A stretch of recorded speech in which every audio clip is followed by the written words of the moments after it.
presented by Vintage Guitar Magazine. With your host, me, James Patrick Regan, otherwise known as Jimmy from the Deadlies. And today I'm speaking with guitarist and band leader Jason Boland. In our conversation, Jason talks about his new album, The Last Kings of Babylon, and living in Texas and Oklahoma. Jason talks about the gear he used on the album and live, and his extensive collection of pedals, including a couple Klons, ODR1s, tube screamers, and more, and how he amassed his collection of pedals. Jason tells us about his tour schedule with band dates and solo dates, and his pastime of going to see other bands when he's at home with his wife, and Jason describes the music scene of Oklahoma. Jason also discusses his opry experience and the drawbacks of owning a tour bus.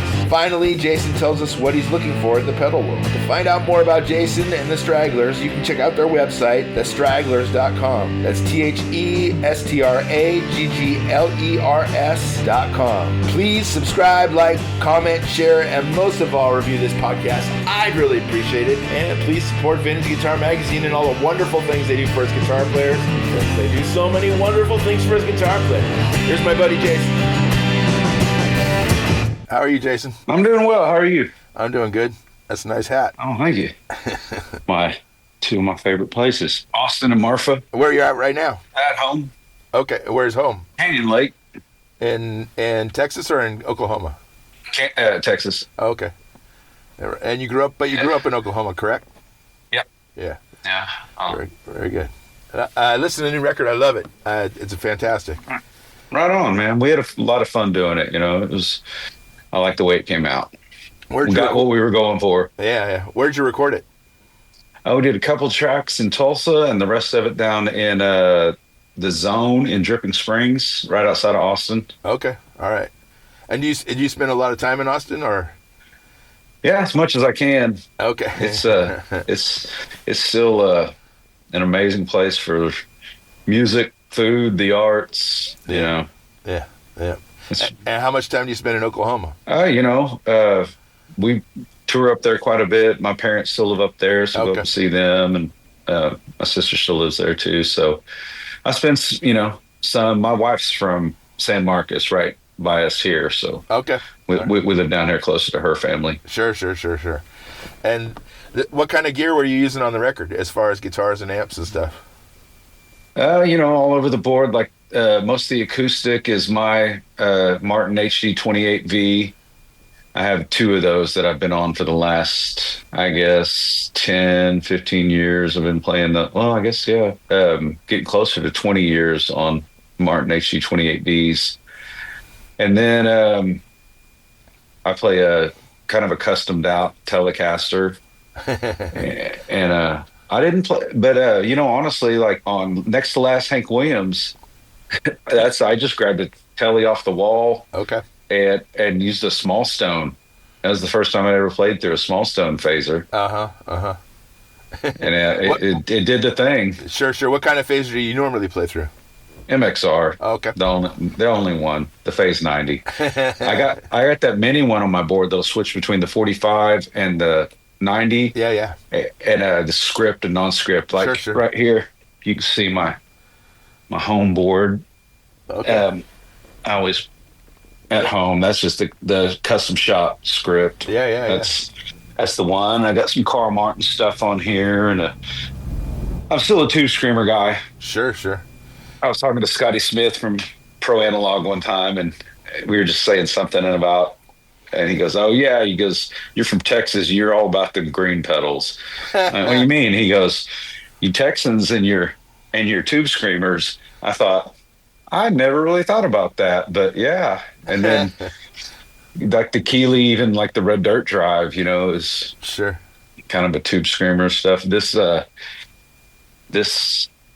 Apothecary behind me is pedal World. Wow. So, I kind of have a little bit of a problem. Yeah, the people the people won't be able to see it, but it's basically a huge, like, sort of small drawer chest. Yeah, and it's full of pedals. I think it came out of a hardware store. Okay, and they had all kinds of like different. You can see the different sizes of screws and nuts and whatever else they had in there. Sure. Did you when does this pedal habit start?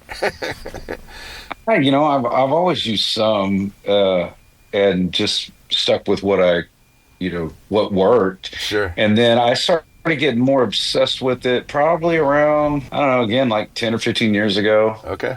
All right. And which is cool because yeah. I got in just a little bit under like everybody starting to find everything out. Yeah, exactly.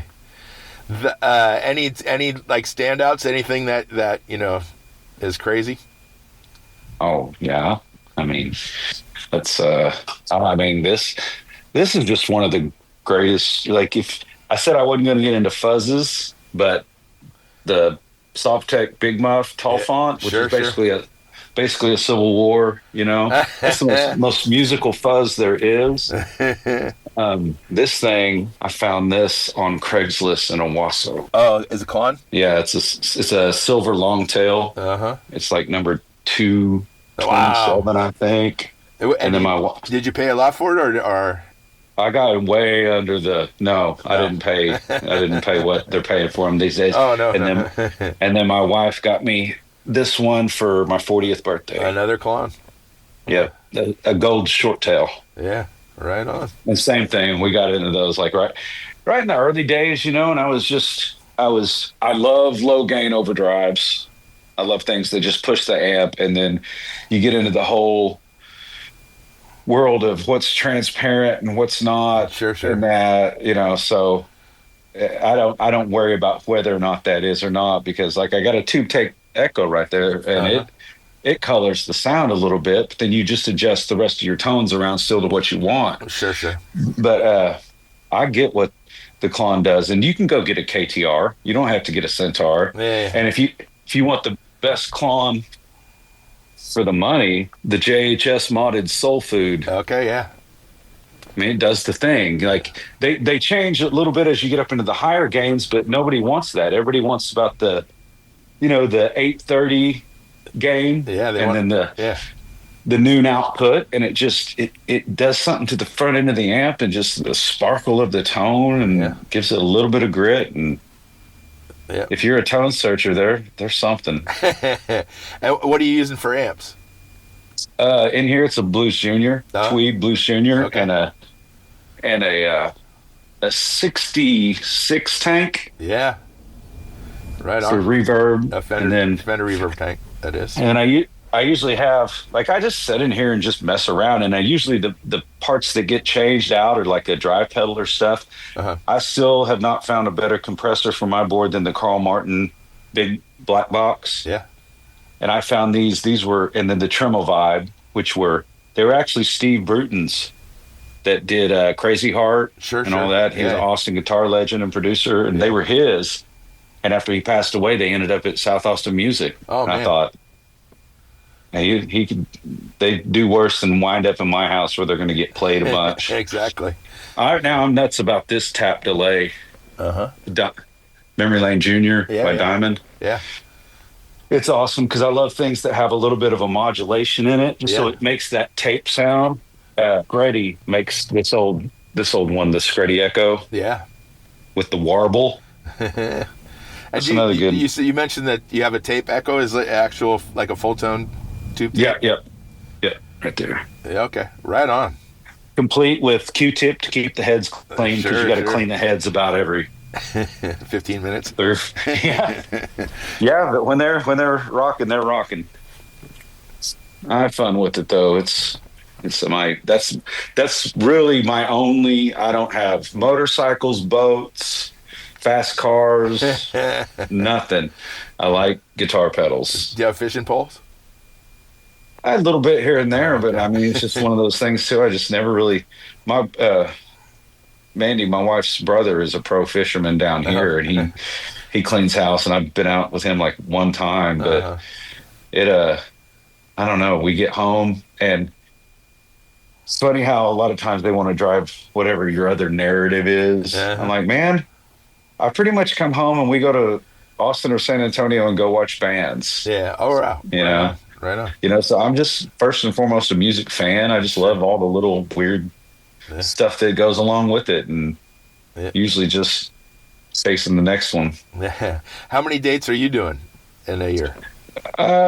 Like 180, I think. Wow. around there 150. Yeah. So you're. I mean, when you factor in acoustic too, and Are you doing acoustic date, like just you and acoustic?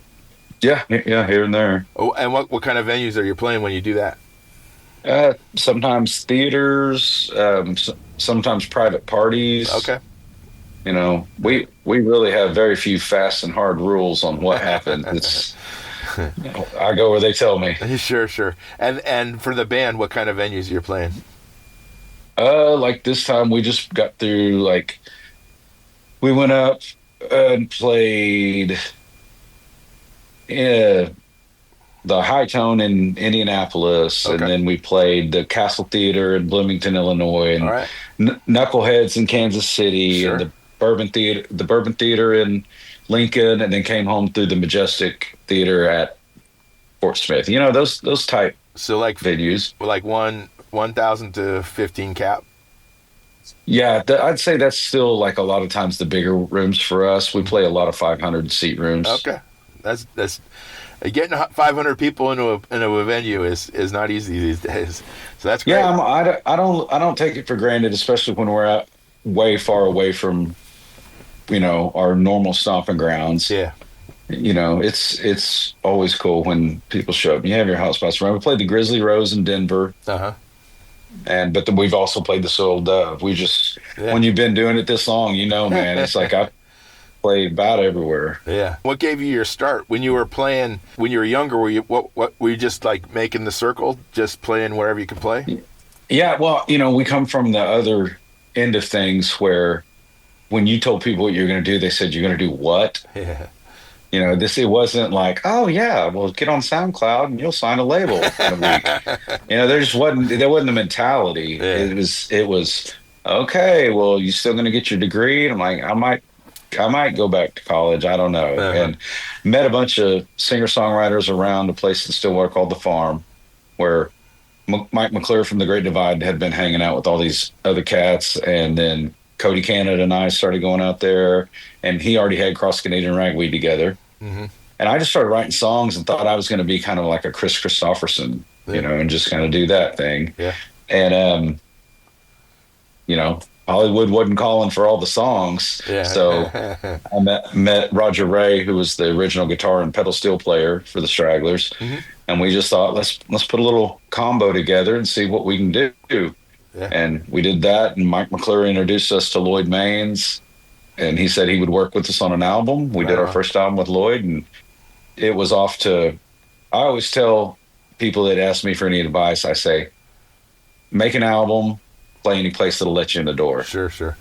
Now it's like, get a good TikTok account going and play any place, and then start playing stadiums.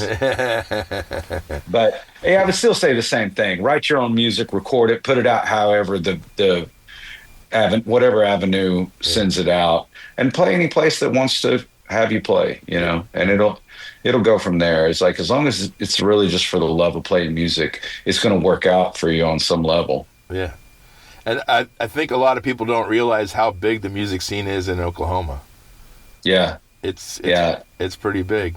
It's the people that go out and see it. I always tell them that, like, we could have had the biggest songwriter community around, but it would have stayed completely underground and been, you know, something totally different. But even just in Stillwater, there were nights where, you know, Cody had a solo night, I had a solo night, Tony, Mike, and then Cody and I'd play together on Wednesdays at Joe's. Like, they're like 4 or 5 different acoustic gigs. Then maybe a Greek house books you for a party or something. Yeah. And every night, no matter, even if like one of us was playing somewhere and somebody was playing somewhere else, we'd still have crowds. Yeah. It was just because it was a flashpoint of people getting tired of already whatever form of top 40 music you want to talk about, be it rock, pop, country, anything that becomes watered down for the masses. Yeah. So everybody we didn't know what we were doing, and they didn't know what they were searching for, but it all just happened, and it all came together at a time when the barriers of entry, being a recording studio, kind of came down. More people had studios, and so you can go record. Yeah. And the barrier of entry of how to distribute it, because you can put it online. Yeah. So once those came down, rock and roll had always fought against that real hard. And like, the DIY punk movement, making us, do a split seven with another band or something. And country was always more of a monolith, man. They were, it was gatekeepered pretty hard. And once the studio problem and the distribution problem was solved, then you also saw real distributors start to jump on it too. Yeah. Like Southwest Wholesale and Smith Music Group and these early ones that are like, we'll put them out. Yeah. And it what it ended up doing was it bypassed you needing a label, like a real label. Your distributor was basically your label. Sure. Yep. Absolutely. And at this point, you have the full deal. You got management and an agent, the whole deal. Yeah, we have management and booking, but we don't have any form of label or anything like that. It's all self. Yeah, that's great. That's fantastic. He lets you do things the way you want. Exactly. As far as amps, what are you using live? Bad Cat, okay. Cub 2. All right. No reverb because we still play stages that go. Oh yeah. When the drums hit real hard. Yeah. So, and then that starts you on the search of, well, what reverb pedal do I use? Mm-hmm. And I'm just going to throw it out there. If anybody thinks that a Holy Grail is a good one, I could not use that one. So I went on the reverb search, and I used to just deal with the Springs, but when I got this one, I went searching, and I honestly wound up with the little Hall of Fame tone print. Yeah. And I think I used the Albert Lee go-to reverb or the Spring Onion, and it's great. I use that delay live too, the Flashback Mini. Uh-huh. And you hold it down and mute and hit your strings, and that's your tap tempo. Yeah. So like first thing of the night, I just hold it down and set a real fast slap because I just like a little ambient slap play with the reverb, and and I think it's Albert Lee's go-to reverb or go-to delay. Yeah. So I do that. A tube screamer, a Maleko tremolo, like the old ones back when they were still in Austin. Yep. True bypass tremolo. I use the little tube, the Phase 90 Mini. Uh-huh. I use one of my favorite tube screamers is. I'll let you see some of my tube screamer problems. Oh, wow. This one, the turbo, the TS9 mode in it, I just love. Uh-huh. It has a little bit of that dying battery. Yeah. But then you crank the level, and it's just got that sweet mid-range bank to it. Yeah. So I use the Turbo, DX Turbo, I think it's called, Tube Screamer on my board live. And I've used the Tube Screamer Mini, and I've used the Tube Screamer hand wired, and I've gone through a bunch of different Tube Screamers on it. And what else do I have? They're all different, right? The Tube Screamers? Like they're all just a little bit different. Yeah, and I love them. They're all great. Yeah. Like, I'm not going to tell everybody to go do it right now, but the old TS7, the tone tanks or whatever, they're wicked. Wait till John Mayer sticks one of those on his board. They'll all be $500. Yep. Consequently, the only TS tube screamer I don't have, pretty much. Uh-huh. And I don't think none of those are vintage. That's all like the 808's a reissue. Sure. But I love them. Yeah. Are you collecting guitars as well, or are just mostly pedals? Not really. That's the weird thing. I've got this Gretchen here, and like a little Martin. Which one's a little Triple X1? Just a little beater around. I have 2 Strats, and then my main. I think my Strats are a 2001 American, and then a 97, but a 65 reissue, I think is what the actual years are on that. Yeah. And I keep that Strat on stage as a backup. Uh-huh. But my main guitar is a 98 Telecaster with a Rio Grande twang bucker in the back. Sure. I can split it, and then a Fralin overwound in the neck. Okay, right on. so it's kind of customed out, and I can never get away from that guitar, man. Rosewood neck, and it feels like me. Yeah. And then I've got like a Mexican Player series that they gave me when we played the Grand Ole Opry. Oh, right on. But I know in that you're like, you don't collect guitars, but they're all kind of like working or backups, and they're all kind of the same but different. There are a couple of Tellys, a couple of Strats, and then I keep my Gretchen here just to beat around on, because I had it on the road for a while, and they're just the way we travel. It's not the most roadworthy guitar. Yeah. Are you traveling in a Provost, or are you traveling in a van, or? We have a bus. Yeah. Yeah. Right on. Good for you. Well, wait till you own one, and then get back to me. Yeah. Wow, you talk about, what is it? Jack Kerouac said, "If you own a rug, you own too much."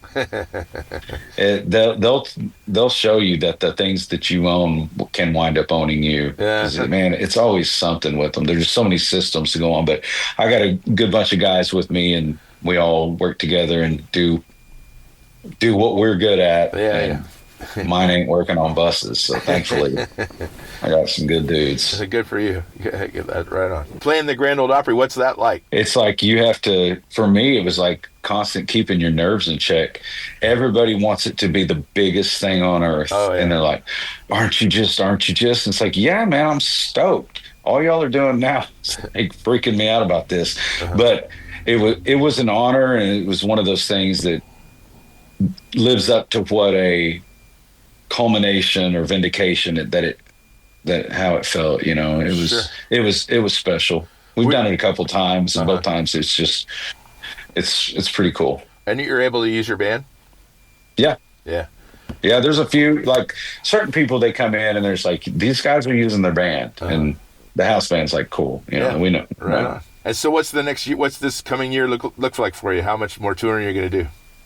Keep touring this new album, and we don't ever leave the road for really any extended period of time. We take a little off in Christmas, and here and there you'll have a weekend off or something. But and then we have about, I don't know, 3 long tours a year where you're out for 3 weeks or so. Like, we just came back off one that was like a 2 weekend and the whole weekend in the middle. Wow. And if those are, we do have the home base tours, which is basically Kansas, Arkansas, Oklahoma, Texas, Louisiana, New Mexico, kind of Colorado. Anything out past there, we usually go ahead and stay out another week. Okay. And then if we hit the coasts, a lot of time we'll be gone for the better part of 3 weeks. Yeah. And we've been gone up to a month. Yep. With those longer tours, how does your voice hold up? Usually really well. Every now and then it'll catch me on a certain time of year. And if we get out west, sometimes, like, it seemed like a few times we were where the smoke was up in the Northwest, and then go down into the desert and get dried out. Yeah. And I've had a few where I got to watch it. I'll end up sitting around drinking too much coffee. I need to, hydrate and warm up. Yeah. But that's why too, like I noticed after COVID, when everybody quit hanging out and doing all the after merch table meet and greets, I don't do them anymore. And I think some people are kind of bummed about that. But I notice I don't catch the whatever crud going around near as much, and I'm always having to fight something with my voice. Down here in South Texas, we have the cedar fever. And every year something's going to happen. It'll just start, you feel your eyes start itching, and here it comes. How bad's it going to get with the voice? But if I'm barring anything like that going on, I'm usually just fine. Yep. Is there any gear you're still looking for? Always. I don't know. I've bagged most of my white whales on pedals, and I just kind of passively watch now too, because I even told my wife, I said, this is going to be finite. Like, once I get the OD one I want, and a few little things that it's like, I already know these are, people know what they are, and I'm just gonna have to wait and find the right one, and I'm still gonna get it, Yep. But now I'm just always watching. I always like to go to guitar centers and look at the use case. but they know what they have now too. Yes. So I try to find things like early hand-wired love pedals or an early hand-wired Timmy that's signed or something. Yeah. And when they still go in and look at them, they usually still price them. It's just like what those things are going for now. Yeah. But even I went to this one last time. I said, "What's that tube screamer price like that for?" And they go, "Well, it's a Keeley mod." Like, oh man, y'all are starting to learn all that stuff. Yep. Yeah. That's too bad. I know. Where are we supposed to find deals anymore? Everybody knows. Everybody just has to, Reverb even tells you what to sell it for. Oh, but yeah. You can still find some, good deals on Reverb. Yeah. There's always Craigslist, but it's dangerous. You got to, and you just got to be dedicated. Yeah. Like, really look. Well, it's been wonderful talking to you. I appreciate you taking this time to speak with me. Hey, man, I love talking about gear. I'll do that forever. Yeah, right on. And I'm in Northern California. When you ever get up here, I'm going to check you out for sure. Yeah, I hope so. I'm trying to think we played Roseville. Yep, Roseville. Yeah, that's getting up that way. No, that's it. And then, that's my neighborhood, about an hour and a half away. Yeah, we played there, and we hadn't played Hotel Utah in a long time in San Francisco. Oh my God, you played Hotel Utah? Yeah, it's all I love stuff like that, man. That is about as greasy as it could get. If you're gonna play the little places, I'd love them to be cool like that. Yeah.